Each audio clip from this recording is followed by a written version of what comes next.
Daniel and Brooke's unable to be here, so Amanda will be replacing Brooke. They're going to speak on agronomic solutions to Stemphylium leaf blight. Thank you, Sydney. Hi everyone, glad to see a full room at this time of day on a very long day, so thank you very much for coming along. So yeah, this is a project that was funded through Te Ahi Kawariki and was led by Onions New Zealand. So yeah, so and the other big thank you is to Seed and Field Services, who provided a lot of the guidance of the crop, the agronomic inputs, and did the data collection. So big thanks to Amanda and the team here, who did an absolutely fantastic job. I don't know why that thing popped up, so it's a smaller presentation than it should be, but we'll be all right. Some of you may not be aware, some of you might be. The purpose of this trial was aimed at Stemphylium leaf blight, or Stemphylium vesicarum. If you're not aware of it, it's a foliar disease in allium crops. Massive issue for us in onions, but also in things like garlic and shallots. We also find it on things like asparagus and pears and the likes. Under the bad conditions, if left unchecked, we can get complete defoliation of the crop, and you can see that here in a trial plot. It also compromises bulb quality. It lets other pathogens into the plant as well. So then we add in other storage issues and the like. So it's the disease itself is a problem, and the issues it brings in is a whole nother range of issues. This is the spores of Stemphylium.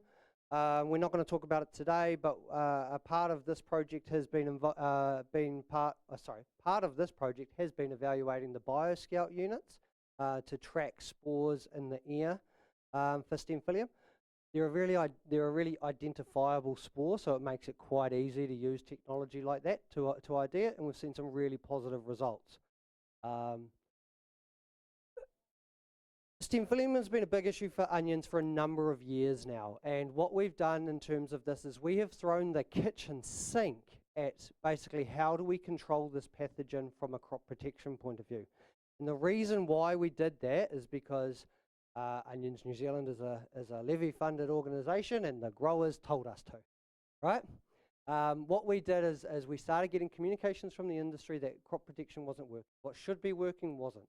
So what we did is we did a big nationwide survey of Stemphylium across the country and screened it across something like 15 different active ingredients to evaluate whether the resistance was present or not. And unfortunately, it was everywhere, right? And because of that, what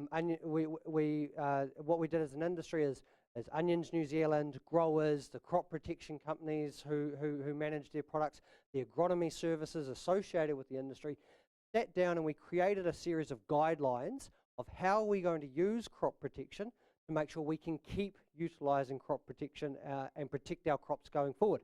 So this is what they are. I'm not going to go through them word for word because it's quite a meaty slide. But really the key things was we found that DMIs, SDHIs and strobilurins were not effective in pretty much any growing area for Stemphylium. So the call was cut them out of the disease program. It's not that it was to say you can't use these products in onions for other pathogens, but these would not, if you use them in onions, they did not contribute to your control of Stemphylium leaf blight. The other thing we found here that was a bit of a surprise was the old Group 2 fungicides. The information we had available to us from overseas showed that the Group 2s were no longer effective. We still had strong efficacy from the Group 2 fungicides. And so that kind of gave us a little bit of hope. But what it also meant that if we were going to utilise the Group 2 fungicides going forward, we had to make sure that the resistance management protection around that mode of action was robust so that we didn't lose that as the next cab off the rank. So we came in saying we focused on prosimidone because prosimidone had across all the samples had the least amount of variation in terms of susceptibility across the country. It had really strong results everywhere. So we utilised prosimidone, became a key part of it. and we built in guidance around the maximum number of applications, ideal use windows. But what came with that was managing the residue risk of that product going forward. We also, Persimmon is registered in onions already for onion white rot, and we were actively campaigning a change in their use pattern of that product in order to protect Stemphylium. We've also, in the most recent round of it, we've also come out with this, saying that a multi-site protectant fungicide such as chlorthalonil can be a key part in terms of a rotational or tank mix option. We've now got enough data there that we can be confident in that. We didn't have a lot of multi-site fungicidal data before. Like any rules and guidelines, bunch of asterisks go along with this, right? The main one here is the risk of residues with persimmon. So we built a lot of contingency around that, and the industry has adopted that quite well. My measure of this is that I'm not getting lynched in the street by onion growers, because we are having onions exported and accepted by market, and it seems to be going pretty well. It is still a risk, but each year we're learning more about that risk and managing it. So what we did for this trial was that the focus of this trial was to really, I think we'd ticked the box agrochemically, right? We'd done as much as we could in that space. We know that Stemphylium comes in on stress, right? It comes in on external factors that make that crop more susceptible to infection. What can we do to minimize those stress factors? How do we get a better understanding of those stress factors to help advise growers and the industry that when you've got 1,000 things on your plate, what are the things you need to be focusing on in order to reduce that Stemphylium infection going forward? And the way we thought we'd do this was deliberately introduce a stress to the crop and measure and evaluate from there. So we were lucky to get 6 of these plots here on Te Ahi Kauriki, and we purposely implemented a stress factor in all of them, and I'll touch on this later, but really the purpose of it was to provide a platform, an avenue to extend this information and talk about this stuff going forward in a wider holistic approach to how we manage onions and how we manage Stemphylium. And that note, I'm going to hand it to Amanda. Yeah, so hi everyone. So Brooke and I were kind of out there doing. So this is an explanation of our site and what we plots. First was Paul groundwork. Hal went over that with his tractor and compacted it over a few times. Next was, I'm not prepared. The expectation, that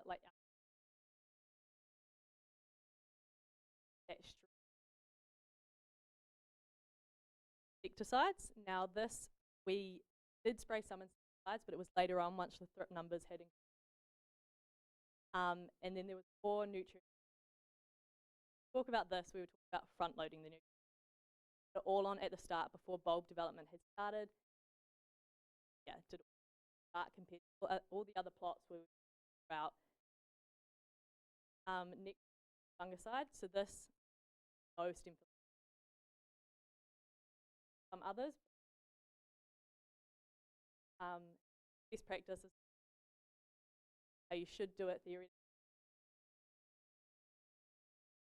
Dry land which had no irrigation, but this was quite wet, is good.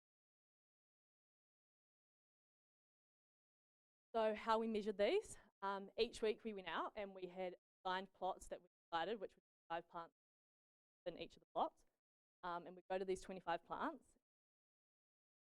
number of and add up plot action. Went out on the 20 and we used it, and we 8 measurements each plot, and we worked out. Soil moisture, we had crop X probes in there, and those looked at the yield, rainfall. Rooting depth, we went through on it and excavated 10 each plot, and we leaf height and number, once again those already pre-marked out. 5 plants, Blight and an establishment count. We did this on different occasions throughout the season.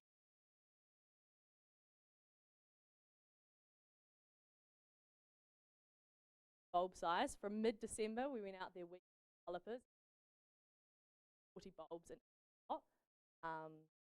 Those yield, we had our 2 pre-marked lot and bulbs from the back, and each bulb diameter about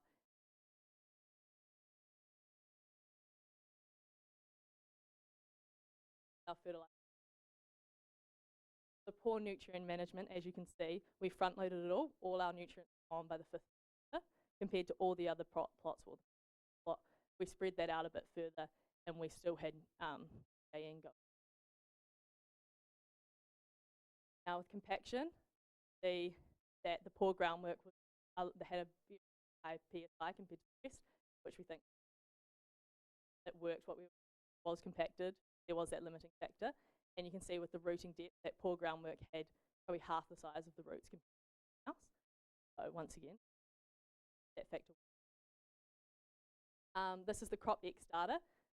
See on the left here, it's best practice, so that kind of never went down to that soil level. Well, with the dry land, the 2 circled areas are 2 points of soil. That was mid-December when we had a hot period there, and then mid-January, so that is when it's limited. It probably isn't as good as it could have been, as I mentioned, quite a bit of rainfall, as you can see, spikes that was happening there, but we still factor it. Drip data, so this is drip. As you can see, kind of all over the place, there is a lot going on. There was a lot of thrip, but the no install sides was the highest, but there was a lot of spikes and everything else, and we did spray the no insecticide in the middle there. That's why you can see that orange line drops down, because it was high and oh. Yeah, okay, I was going to say. Yeah, so this is the severity. You can really see there that the thrip numbers were a lot higher on sides, and they sat higher the entire time, and then we sprayed them around the 29th of December. Everything dropped, but yeah, they were a lot higher, so that was good. Now onto Stemphylium, how we actually assess that. So once again, we went out each week into each of the plots into our pre-marked area, and we looked at 25 plants, and we evaluated these, ranked them on a scale of 0 to 3, 0 being there was no visible, 3 there were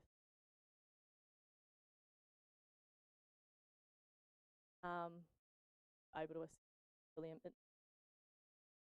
Everything started to take off kind of that start of December, and you can see that light blue line is reduced fungicides. That was the highest Stemphylium going on, but everything kind of spiked. And then the final markable, this is kind of interesting. The reduced fungicides actually highest yield, but there was a lot of factors that Sutton, like the count numbers, higher at this. So it's kind of, don't take that with a grain of salt. Don't think high yield, but you can see that like poor groundwork was affected, poor nutrition had lower yields. Which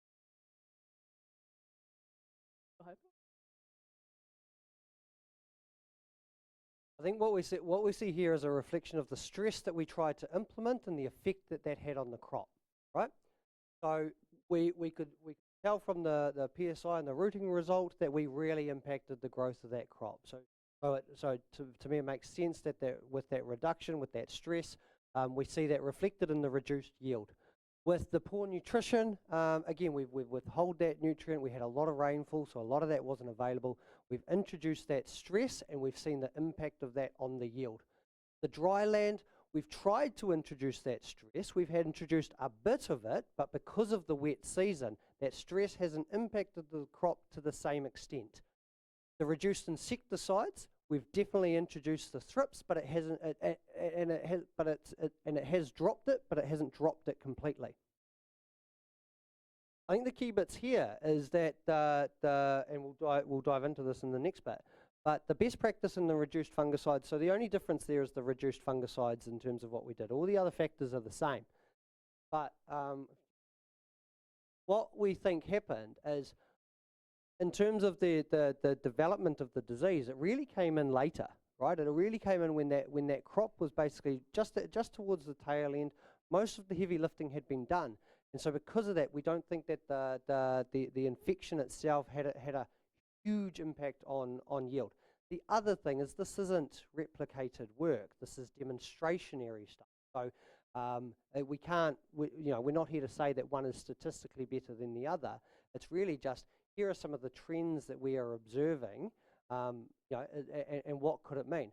So we think that while we did get the highest amount of disease here, the incidence is quite high, up in 80, but the severity, I think, tapped out at about 30–40%, which in the grand scheme of things is good pressure, but it's not crop-ending pressure.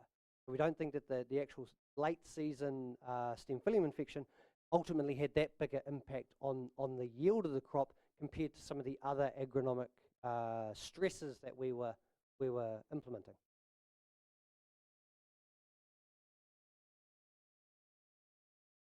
So I've basically stolen the summary here. So that late season infection seemed to have a minimal impact on bulb yield under the conditions of this trial, and again, it's just that agronomic. We know that stress factor is a key contributor to infection, so we need to keep looking at how do we manage the moisture levels, how do we manage nutrition, how do we manage thrips in order to do the best job we can here, and how do we shut that door to infection going forward. And the other key part of this was the extension, right? Like I said, it wasn't a replicated trial, so it's not about having this treatment is better than that treatment.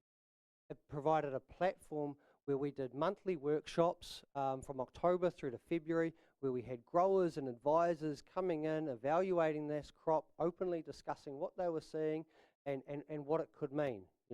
We had attendance from growers, advisors, service providing businesses. We had both online and in-person discussions, which was always quite good to get that going. And at each one, we kind of did a deep dive into the different stress factors, why they were important, how we try and minimise them, and what we can do going forward. So it's that it's that engagement and learning and extension component that was really the key part of this. And it provided good discussion. There was good open discussion around why these things are a problem, what growers are doing to minimise that stress factor, and how we can manage this going forward collectively. Obviously, we're here sharing the information today, but this is one event, the Vegetable Research Roadshow. Please see the poster over there. Is really kicking off next month. The Pukekohe event and 8 other events will be happening. Please scan the QR code to come along, and we'll be diving into this and a range of other Stemphylium work that Onions has found. I've also chucked my hat in the ring to go and talk about this at Hawk Connections, so we'll see how we go in terms of that. That's my selfish plug for the roadshow anyway, but it's nice when you have a poster right there. But that's where we are in terms of our project and the work that we've done in terms of the onion agronomic factors bit of work here. Happy to take any questions, comments, feedback.